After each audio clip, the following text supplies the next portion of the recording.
Hello viewers, welcome back to my channel. आप सब लोग कैसे हैं। आज यूडीआर किचन में बनने जा रही है इमली की चटनी, जिसे मैं गुड़ और खजूर से तैयार करूंगी। एक पैन में मैंने 2 गिलास पानी डाला है और उसमें मैंने 1 पाव इमली डाली है। इसे भीगने के लिए मैंने आधे घंटे के लिए रख दिया था। अब इसकी सारी गुठलियाँ निकालनी हैं।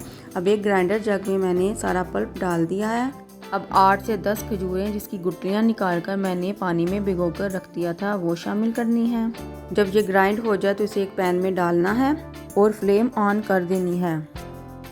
अब इसमें थोड़ा सा पानी डालना है। अब इसमें 1 कटोरी गुड़ शामिल करना है, 1 टीस्पून साबुत ज़ीरा, 1 टीस्पून कुटी हुई लाल मिर्च, आधी टीस्पून नमक, आधी टीस्पून लाल मिर्च, 1 टीस्पून काली मिर्च, 1 टीस्पून सौंठ पाउडर, 1 टीस्पून चाट मसाला, आधी टीस्पून अजवाइन डालकर इसे अच्छे तरीके से मिक्स करना है और इसे मीडियम फ्लेम पर रखते हुए पकाना है।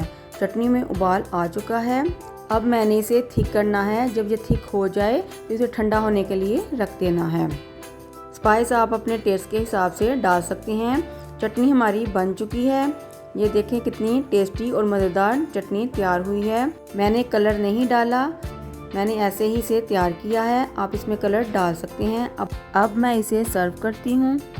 आप इसे फ्रूट चाट, दही भल्ले, पापड़ी चाट, चना चाट के साथ भी इस्तेमाल कर सकते हैं। आप इसे 1.5 से 2 माह तक फ्रिज में स्टोर कर सकते हैं। एक बार बनाएं और रमज़ान में इस्तेमाल करें। बहुत डिलीशियस और आसान तरीके से चटनी तैयार हुई है। आप इसे ज़रूर ट्राई करें। अगर आपको मेरी रेसिपी अच्छी लगती है तो मेरी वीडियो को लाइक और शेयर करें और मेरे चैनल को सब्सक्राइब करें ताकि सबसे पहले नोटिफिकेशन आपके पास आए।